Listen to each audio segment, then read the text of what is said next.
Yep, here we go again. Remember this story? I covered two parts of this. The first part, when an 8-year-old guy, we got arrested for stealing a bag of potato chips.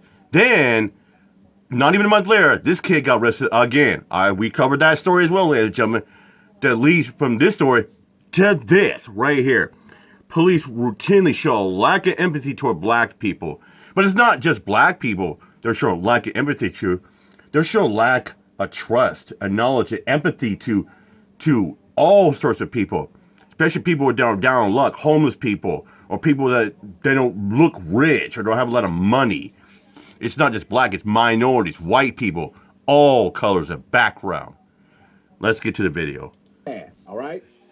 So remember the 8-year-old kid that we covered who got arrested, according to the authorities, for stealing a bag of chips? Yeah, potato chips. It went viral, okay? Oh, it did. Let me take you back to that, because now the family is claiming they have arrested this 8-year-old child again. Yep. And the we covered that. Syracuse, we covered that a couple months ago. They are intentionally targeting a child. Here's that video that went viral. What is y'all doing? Remember this? What is y'all doing? Guess what I'm doing. Now, you're like a baby to me. Why you? Guess what I'm doing. I don't know what you doing. I just see you snatch him up off the. So what's going on then? You're stealing stuff. If you break into your house and steal something. Nah, man. What is that? A bag of chips? So y'all treat me like a whole cold blood killer? Keep walking, dude. You don't even know what you're Keep walking. I know what I just came up and see. I know I just came up and see. Okay, what'd you see? I see y'all snatching him up the back like a grown ass me. Ain't he saying it wasn't him? What is y'all doing? Crazy. How old is he? What is y'all talking about, man? That's against the law. What is y'all doing? So you cannot put that. What is y'all doing? Take the chips. If he stole some chips, I'll pay for him. I'll pay for him. You don't even know where he lives. Y'all just throwing him in the car. That's what they do. They come here. What is y'all doing? Leave him alone. No camera. That's all we can do. He a kid. I checked with Syracuse. They actually have a non-incarceration rule for minors. You know what? A lot of states are like that too.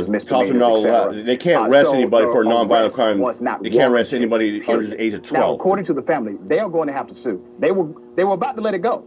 They now have to sue because the 8-year-old was arrested again, and there seems to be a pattern of targeting this kid.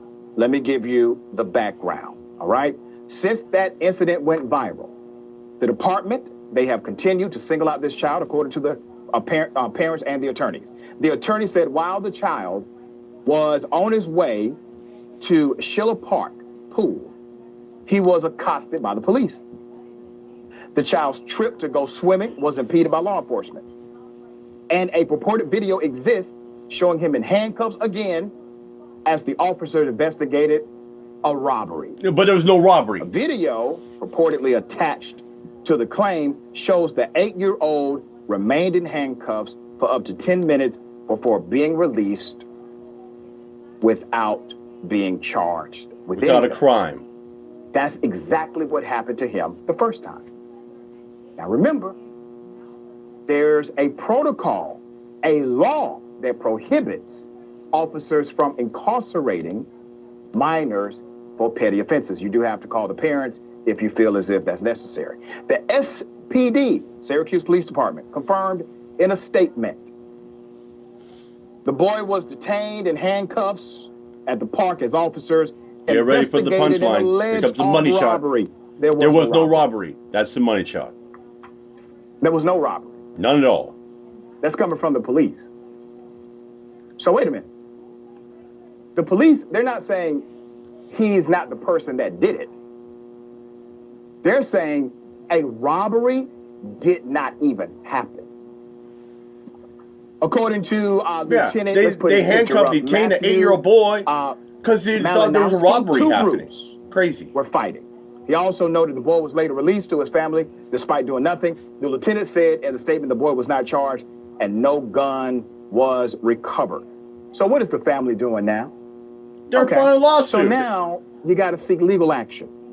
So the family is seeking legal action on Wednesday, July 20th.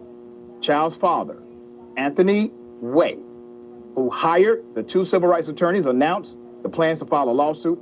hoping the 3 officers involved in the incident will be terminated and that the child receives millions in damages on behalf of the family.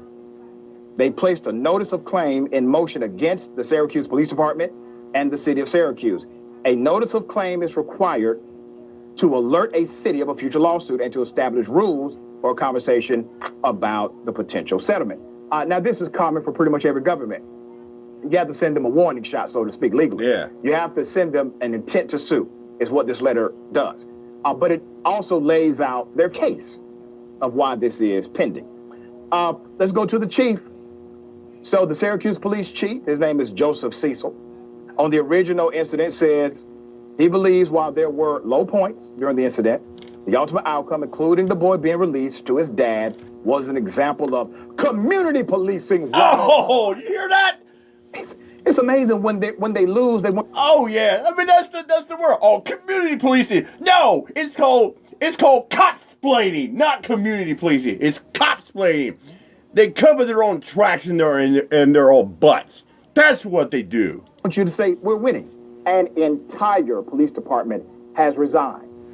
Ironically, we got another good one. Check this one out. Chief, everybody resigned. Here we go. Because North Carolina Police Department resigns after the town manager takes over. New city manager is progressively responsible. And because she is progressively responsible, according to every police officer in this city,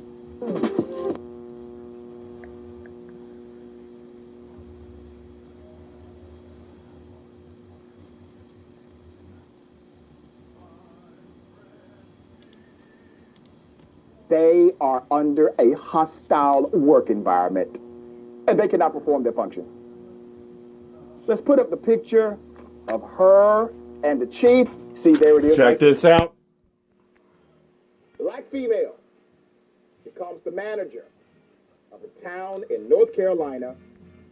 And literally within days, ladies and gentlemen, within days, the entire police department resigned. Wow. All of them. Not one left. Let me give you the background to this story. All right. In protest of a newly appointed, progressively responsible town manager in North Carolina, the entire police force has turned in their 2 weeks' notice because of their alleged hostile work environment. The New York Post reports that Kinley, that's the name of the city, police chief Josh Gibson. All right, let's put that picture up again so you'll know who Josh is. That's Josh on the left, all right? On the right is the African-American female who was recently appointed, really days ago, to be the manager of that city. I'm going to get into some of her background in a moment. The New York Post reports Kinley Police Chief Josh Gibson, a key clerk, and 5 of his officers quit their positions to express their disapproval of the new town manager, Justine Jones, a black woman. Now, let me remind you, those numbers seem low, right? You said, wait a minute. I thought you said the entire police department. That's right. They only had 5 cops. Yeah. Normally, they have 8. They have 5 right now. And according to them, they are simply unable to do their jobs. But they have had variations of 5 to 8 police officers before the African-American female was placed in charge of them. But they did not resign until she got the job. There's more. There's always more, baby. Thursday announcement, the chief of police wrote, and I quote, "I have put in my 2 weeks notice along with the whole police department. Sharon Evans and Christy Thomas with the town of Kinley after 21 years of service. The new manager has created an environment I do not feel we can perform our duties and services to the community." In me researching this story, ladies and gentlemen, I could find no actual specific claim of misconduct. Not one. They are continuing to cite hostile work environment, progressively responsible, understaffing. Wait a minute. You all have resigned because of someone being responsible? Because you need a couple of more people in your shift? That doesn't make sense. I'm going to break down exactly what happened here. All right? So hired last month on June 2nd, as I said, the woman has only been there for days. Ms. Jones has had a history of progressively responsible positions, which the former force disapproves of. Ms. Jones has had nothing but a praised career during her years of public service, and I checked. I'm going to give you that background in a moment. So let me make it plain for everybody. They're not leaving because of a hostile work environment. Remember, if there's a hostile work environment, you have a protocol. You alert HR, HR will then investigate the matter, and they will make a determination. Well, guess what? All of these government-protected employees, none of them went through the process or the protocol of filing an actual complaint for a hostile work environment. Why? Because internally, their own people would have found this is no hostile work environment. So they're making a claim without making a complaint. Understand that.